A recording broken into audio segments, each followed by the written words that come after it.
I'm Ravi Kumar, Head of Advanced Engineering Group at Infosys and Co-Chair Organizing Committee of Aerostandards 2022.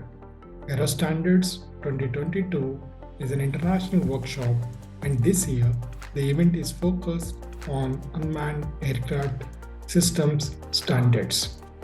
Unmanned aerial vehicles have seen a tremendous growth in the recent years with a wide range of applications such as surveillance, aerial mapping, cargo deliveries, and many other applications.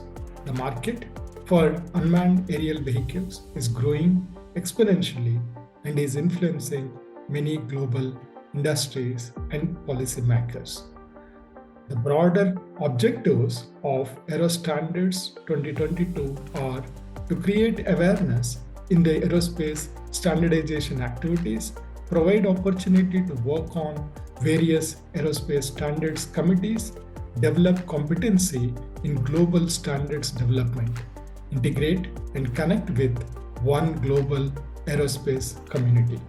As an aerospace professional, practitioner, researcher, academician, or a student, you will benefit immensely from this workshop. The workshop is planned in a virtual mode on December 15th, 2022. We look forward for your participation. For more details and updates, kindly visit the event website. Thank you.